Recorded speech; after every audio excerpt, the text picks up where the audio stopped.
Welcome to another In Wheel Time podcast, a 30-minute mini version of the In Wheel Time car show that airs live every Saturday morning, 8 to 11 a.m. Central. Show.com. I said it was going to be a quick break. Yeah, you did. Yeah, it was.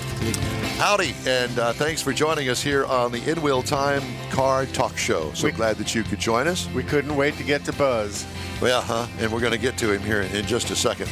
It's your favorite go-to spot in-car podcasting and live streaming. You're on the In Wheel Time Car Talk Show. Just ahead, Buzz Smith.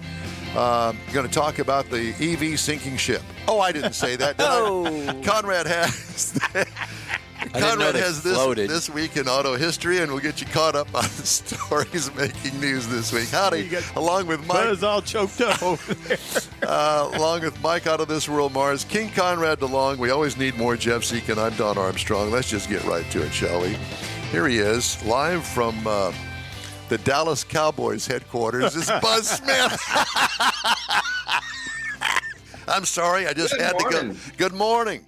You know I got to razz you. You know that. Oh, no. I actually think the reason I got invited at this time is all of the doom and gloom news, and you hit it right there. So let's just say we were lucky on that. Well, let's see. Dallas Cowboys, electric vehicles. Cold weather. None of them work. Thanks for coming in. We'll see you next week. So I had this all planned out. I was going to read this story, and I'm going to read this story. Before we get started with Buzz, he is our EV god, if you will. He knows it all. Tesla owners in Chicago found out the hard way that EV makers' vaunted supercharger network can't always overcome extreme weather conditions. Perfect storm of freezing temperatures, offline charging stalls, and high demand combined to create a rare charging breakdown for Tesla, which is the U.S. leader in charging infrastructure, both for the size of its network and its reliability, or lack thereof. Chicago's WGN-TV visited several of the stations Monday and found long lines in tow trucks in some cases, taking Tesla vehicles to owners' homes or to other supercharger stations. An unidentified Uber driver told WGN that he had to wait an hour for an open charger and then had to wait 2 hours for a full charge while driving in the cold. Battery range fell so fast that he had to charge twice a day while operating as a rideshare. Part of the problem was out of Tesla's control since EVs use more energy in cold weather, as do gasoline vehicles, according to the U.S. Department of Energy. Agency says on its website that gas mileage is about 15% lower in the freezing cold, while EV efficiency can fall by up to 40%, depending on how much energy is used to heat the cabin. And that seems to be a real stickler there, heating the cabin. At 20 below, I would think so. So, well, listen to this. Newer Tesla models have heat pumps that use far less energy than traditional resistive heaters.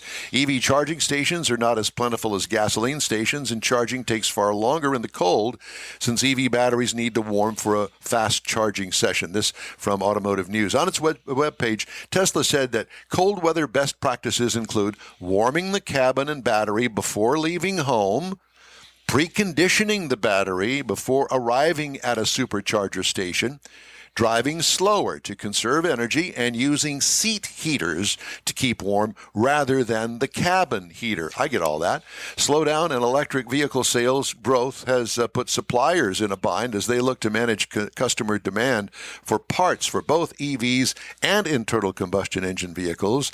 EV sales growth stalled in the back half of 2023, and EV inventory began to pile up. That caused some automakers to pull back on aggressive EV rollout plans, at least in the short term. GM pushed back the launch of the Chevy Silverado EV and GMC Sierra EV production in suburban Detroit until late 2025, while Ford said in October it would delay about $12 billion in EV spending and reduce Mustang Mach-E production. Okay, Buzz, take it away. I'm sorry, and to your defense, and I know that you and I joke a lot about EVs. I'm not a big fan. I think that there's a place in the world for EVs, but I think that people are expecting gasoline kind of mileage. Yeah, it can't be a complete replacement for. Correct. Because there was one thing consistent about all of those wreckers going to tow those EVs in Chicago. They were all powered by gasoline engines. Vehicles. Yeah. So, I guess one thing that I wanted to talk to you about, and really the story kind of explained the thing with cold weather and batteries and Teslas and charging and all that sort of stuff. So I don't really want to hammer that too much, but EV sales have really plummeted, and I think that they're all backed up on dealer lots, not necessarily because people don't like them. I think that part of the problem is interest rates and the price of them. Let's face it, I mean, they're not cheap. Well, actually, there are some really affordable models out there. I just bought my 7th plug-in vehicle, and it's my first Tesla. And I thought Tesla is just, for the ultra rich, except for maybe the Model 3. But we were looking for something we could take camping, and the Model Y would have been a better fit. But I tried desperately to buy either a Kia EV6 or a Hyundai Ioniq 5. And you can't find one. Oh, I found plenty of them. The problem was the dealers were putting $3,200 worth of, cup holder protections and door edge guards and stuff like that. Cup holder protection. That's good. I like it. I couldn't believe it, but it was actually on the list of the stuff that was added. So some of this is, going back to the old dealer game. And in their behalf, one of the problems that's going on is now invoice price and interest rates, invoice price and the actual dealer cost are now lined up. They didn't used to be. And so a dealer could say, oh, we're giving you invoice pricing. So you're thinking, wow, I'm getting what the dealer paid for the car. You don't stay in business if your profit is zero. So they always had that cushion. Well, nowadays they don't have that cushion. So they're looking for other ways to generate profits. And there's a lot of mistrust going on between the dealers and the OEMs right now. The dealers are worried that the OEMs are trying to run them out of business so that they can take on the Tesla sales model of, just direct sales delivered directly to the customer, that sort of thing. As far as the sales drop for EVs that everybody's blowing way out of proportion, the government, I think, caused a lot of this. Interest rates absolutely did. But the government had a lot of confusion about which cars were going to still qualify for the $7,500 income tax credit. Right. They also made it where on January 1, if the dealer became or applied with the government to do this, the dealership could just give you that $7,500 as a point of sale discount. So a lot of people, me included, decided, hey, I'm just going to wait until 2024 to buy an EV so that if in case, like in my case, I'm retired and I may not. You're not retired. Well, no, I just came out of retirement, but I was retired. And, I may not qualify for the full $7,500. I may not have that big a tax burden. So I was going to wait till January 1. And then as I'm looking at vehicles, now the Hyundai and the Kias didn't qualify for the $7,500, but they were discounting them $7,500. So I got that with them. And then I went over and after visiting 2 dealerships that had just packed on thousands of dollars of extra cred, I was sitting there at my house on a Sunday, kind of depressed because I wanted to get an EV. And I just thought, I wonder if Tesla is open on Sundays. Well, they're not a dealership. So in Texas, yeah, they are. And I went and test drove it with my wife. And it was, they basically gave us the key and said, have fun for 45 minutes. So we went out driving just on our own. And when we looked at the numbers, believe it or not, the Tesla was cheaper than the Ioniq once the dealer packed all that stuff on there, but only if I got the $7,500. And as it turned out, Tesla couldn't tell me if the Model Y was going to qualify after January 1. So we decided to pull the trigger just before the end of the year to get the car. And no regrets. I mean, it's a phenomenal vehicle. I really did not want to buy a Tesla because I'm trying to tell the world, hey, there's plenty of great, inexpensive electric vehicles to buy. Tesla's not the only car in the world that's electric, so shop around. And when I did, in this case, in this particular area of Texas, the Tesla won the day. Well, the Tesla has also been coming down in price because Elon has been discounting it because there's competition now. Yeah, there's competition. And since they got such a great head start and they're at mass production now, these other OEMs, and you mentioned Ford and Chevy, pulling back on their investments some, Tesla can just go to war with them and discount. And that's a huge advantage for Tesla. And it's going to take a while for the other EV manufacturers to get up to speed. Now, the thing that's on the horizon are the Chinese electric vehicles. They are not currently available in the United States, but they are in Europe, and they are stomping the traditional OEMs that are making electric vehicles. The European population loves the Chinese vehicles. They are very high quality vehicles. They're very affordable. They're subsidized probably way more than the U.S. Oh, yeah. With the tax credit. So that's an issue. And they are shopping. There's at least one brand I know of right now that's shopping for a factory location in Mexico. Once they start building them in North America, they're going to start qualifying for these tax Are credits. you talking about VinFast? No, VinFast is actually building a factory in the United States. And I got to drive one of their vehicles at the Electrify Expo, and they've gotten some really bad press. But I'll tell you, on that test drive, and we could drive them on the Formula One track, not at Formula One speeds. But that was an amazing vehicle. It's a 3-row SUV, you know, exactly what the American market's looking for. And so the Kia EV9 that's about to come to the United States, well, actually, they're in production now. We're hoping to take one on the East Texas road trip in a week. But the Kia EV9 is going to be an amazing vehicle for America. And, you know, you were mentioning some of these SUVs starting at $80,000. The EV9, I believe, comes in just below that. And definitely the VinFast does. So there are going to be a lot of really good choices, especially once they qualify for the tax credit. Are you coming to Houston for the Houston Auto Show? Not this year. On February 28th or January 28th, TechCetra, the organization that I just became executive director of, we're putting on what's called the East Texas EV Road Trip. And so we're driving from Beaumont to Texarkana, stopping at several different cities to present to the chambers of commerce, the news media, hopefully hosting some politicians from that area. We have the conservatives for energy innovation that will be with us. So, you know, I keep telling people EVs are not partisan. They're not political. It's not a liberal thing. If you're conservative and you care about international competition with China, if you care about energy independence, things like that, then EVs are still a great thing for you too. So it's not, you know, some green conspiracy. There are things for liberals and conservatives when it comes to EVs, and we're going out there, even with a school bus. An electric school bus is going with us on this trip because in the Austin area, there's a school district that just got 91, or they just ordered 91 school buses. Longview, Texas, just ordered 10 electric school buses.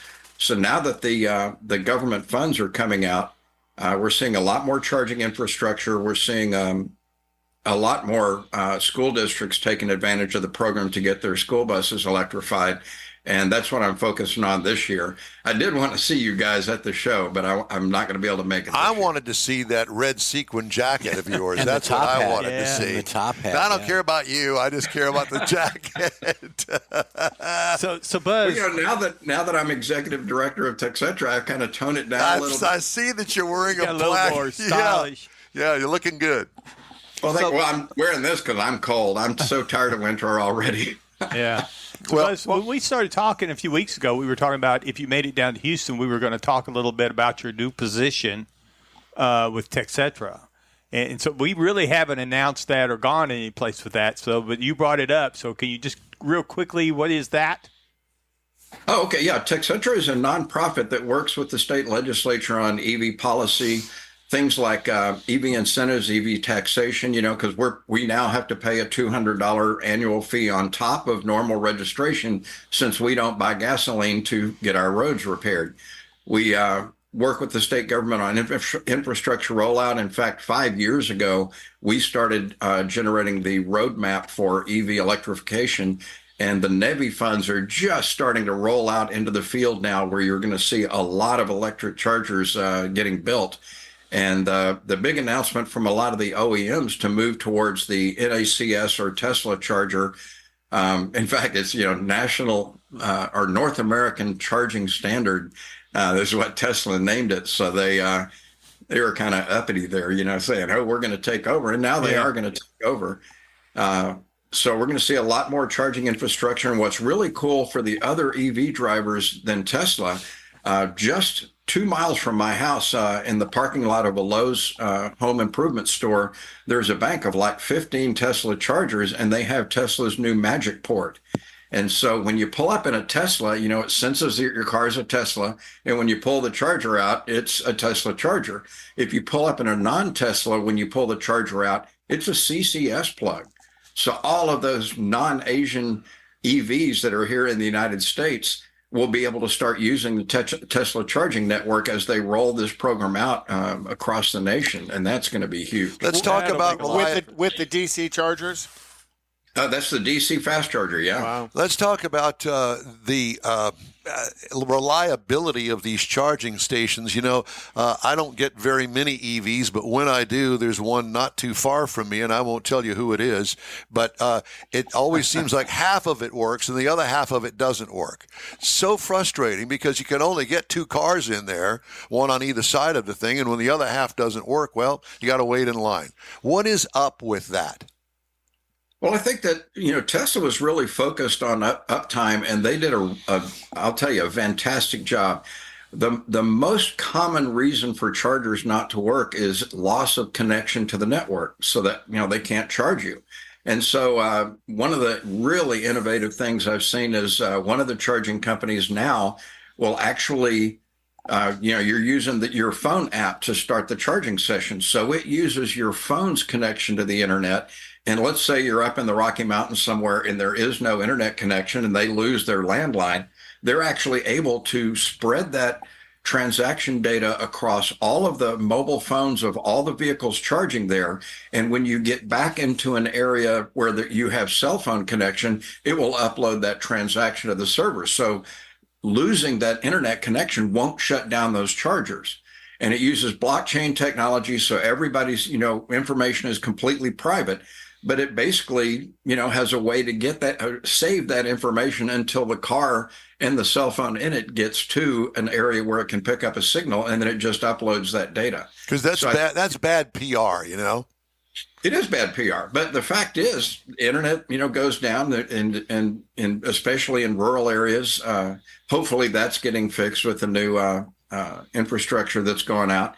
But it's an innovative way to approach it, and I think that's going to be cool. But if the charging companies aren't careful, you know, Tesla's going to take over now that they're doing CCS as well. Is there a website for your new company? Yes. In fact, we just rebranded and changed the name of the website to make it easier for people to remember.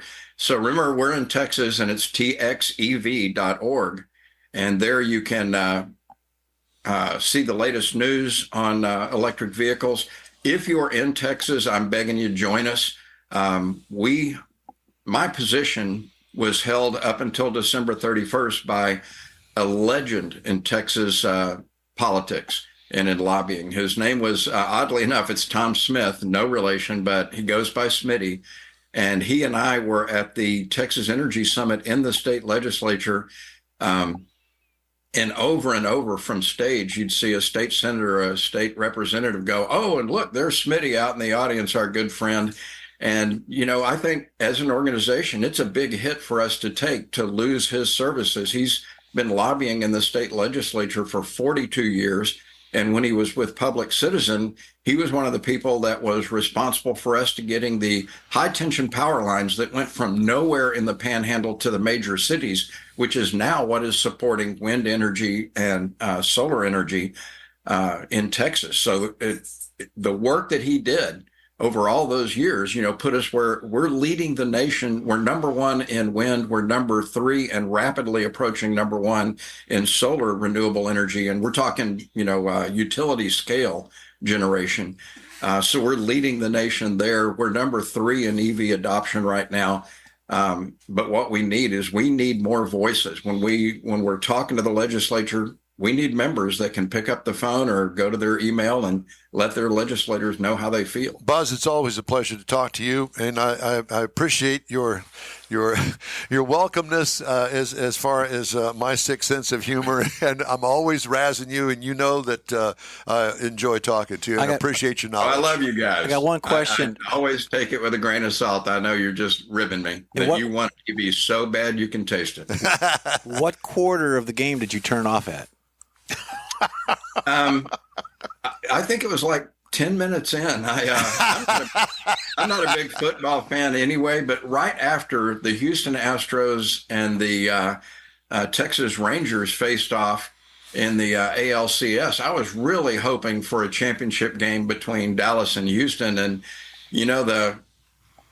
I think that the Dallas Cowboys should start producing some jewelry. If they came up with a nice choker for women, that would be a great piece of jewelry that I think would be popular nationwide. Didn't know he was going there. Buzz, I read where somebody had asked Roger Staubach if he thought that his team from back in the 70s could beat the current Dallas Cowboys. And supposedly he told the reporter, yeah, but it'd be really close. And it'd be like 10-7. And they asked him why. And Roger said, well, me and most of the guys on my team are in our 80s now. So, touche. That's it. Very good. Thank you. Buzz, good to talk to you, my friend. Take care of yourself. All right. Y'all keep an eye out for that Texas East EV road trip. It's going to be a hoot. Well, we certainly will. Thanks again. All right. Time now for This Week in Auto History here on the In Wheel Time Car Talk Show. And Conrad has that. Well, we know Jeff is the resident Cadillac fan. The automotive world witnessed the public premiere of the Cadillac's inaugural car at Madison Square Garden in New York City in 1903, unveiling the groundbreaking Cadillac Runabout with its single-cylinder engine. The vehicle closely resembled the original Ford Model A for a good reason, because Leland had worked for Henry Ford in the design of the Model A. In 1921, the first ever Rolls-Royce rolled off the assembly line.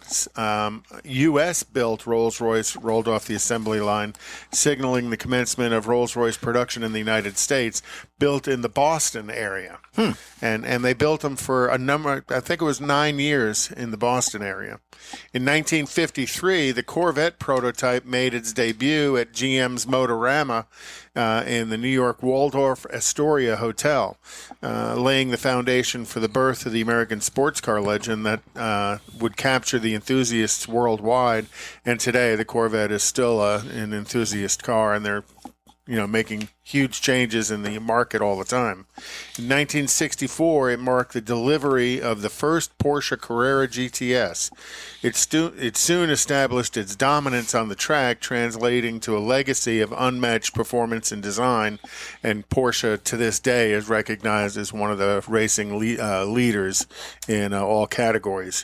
In 1997, Subaru unveiled its first production Forester for the U.S. market.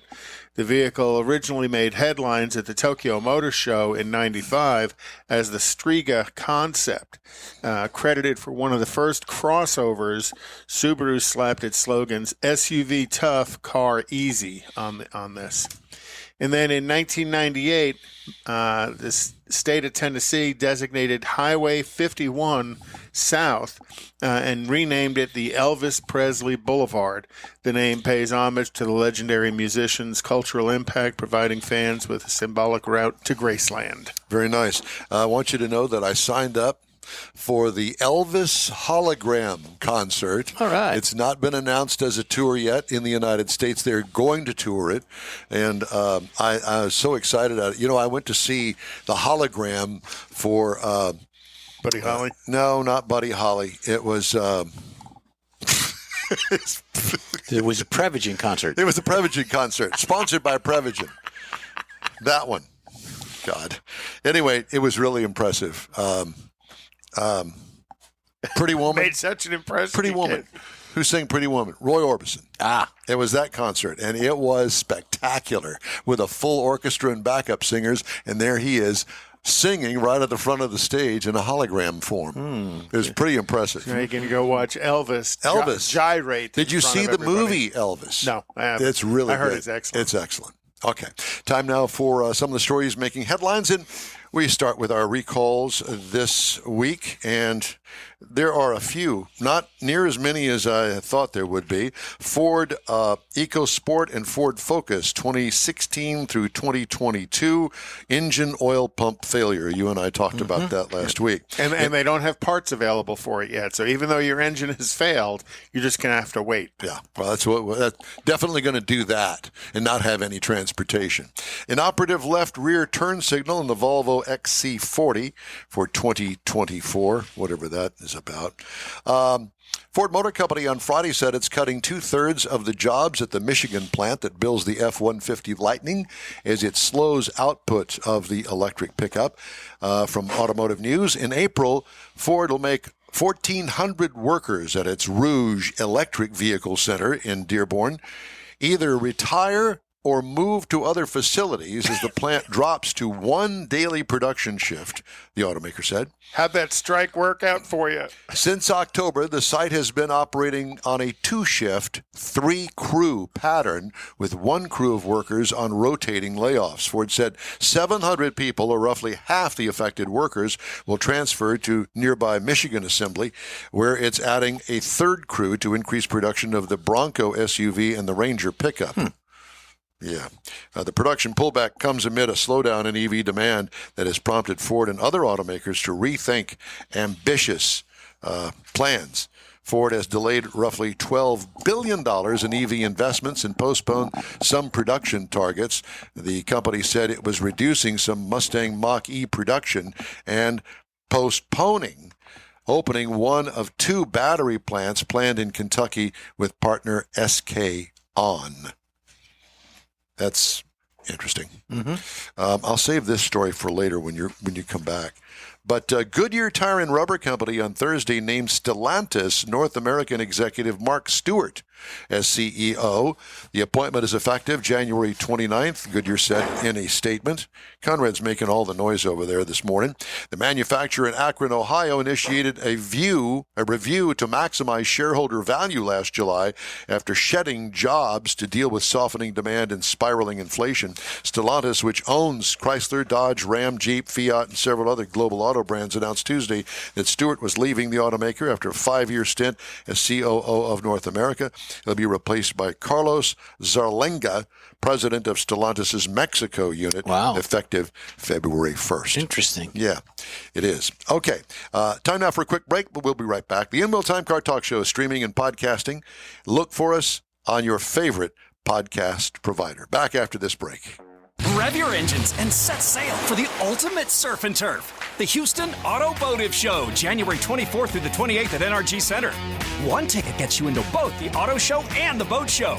See your favorite car and boat brands under one roof. Learn about the latest electric vehicles and test drive one with Evolve Houston. Board your dream boat and check out the bass fishing demos. It's the Houston Automotive Show, January 24th through the 28th. Buy early and save at automotiveshow.com. You own a car you love. Well, why not let Gulf Coast Auto Shield protect it?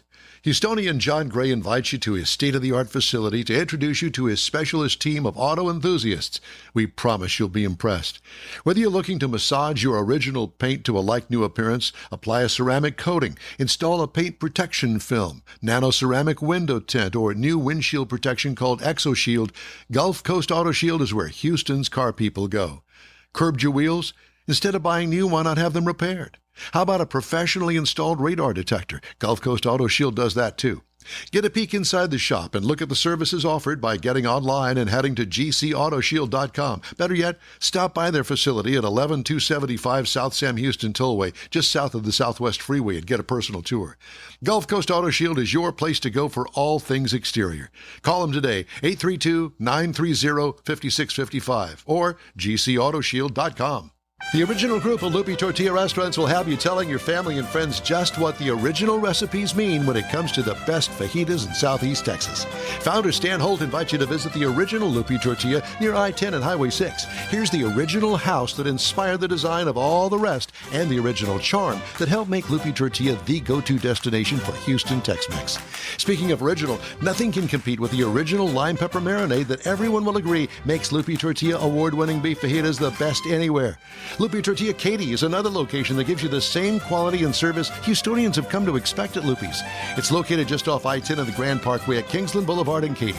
Find yourself in Aggie Land? Head to the Lupi Tortilla in College Station, located just around the corner from Kyle Field. It's a great place to enjoy those famous frozen margaritas before or after the game. Headed east to Louisiana, stop in at the Lupi Tortilla in Beaumont. It too's on I-10. You can't miss it. The original group of Lupi Tortilla restaurants invites you in for the best Tex-Mex anywhere. That's it for this podcast episode of the In Wheel Time Car Show. I'm Don Armstrong, inviting you to join us for our live show every Saturday morning, 8 to 11 a.m. Central on Facebook, YouTube, Twitch, and our InWheelTime.com website. Podcasts are available on Apple Podcasts, Spotify, Stitcher, iHeart Podcast, Podcast Addict, TuneIn, Pandora, and Amazon Music.